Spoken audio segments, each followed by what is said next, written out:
So Pushpa 2 Kissik song వచ్చింది, ఎలా అనిపించింది? కిసిక్ లా లేదు, దెబ్బలు పడతాయి అట.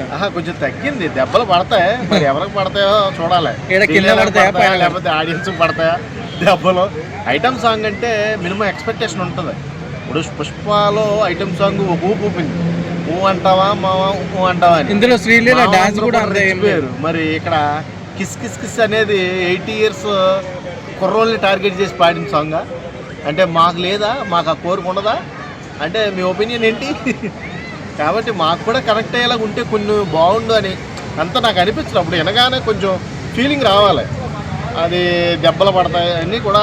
అంటే ఫోన్కి సంబంధించి, కెమెరాకి సంబంధించి ఫోటో దిగుతావా, సెల్ఫీ దిగుతావా? ఓకే ఓకే, అదే నేను చెప్తున్నాను కదా, టీనేజర్స్కి బాగా ఉపయోగపడుతుంది సాంగ్ నాకు తెలిసినంతవరకు. మిడిల్ ఏజ్ వాళ్ళు కూడా మనుషులే కదా, మీరు అందరినీ దృష్టిలో పెట్టుకొని పాడాలి కదండి. నాకు డిఎస్పి మార్క్ అయితే కనిపించలేదు కిస్ కిస్ సాంగ్లో. ఓకే చూద్దాం, ఆడియోలో కనెక్ట్ అవుతుంది, ఒక్కోసారి వీడియోలో కనెక్ట్ అవుతుంది, అర్థమైందా?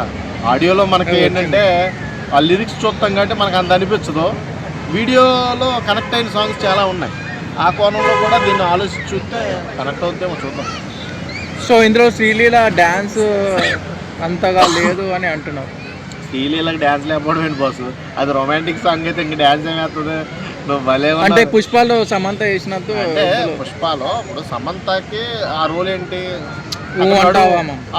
జలపాతంలో బాగా ఊపింది.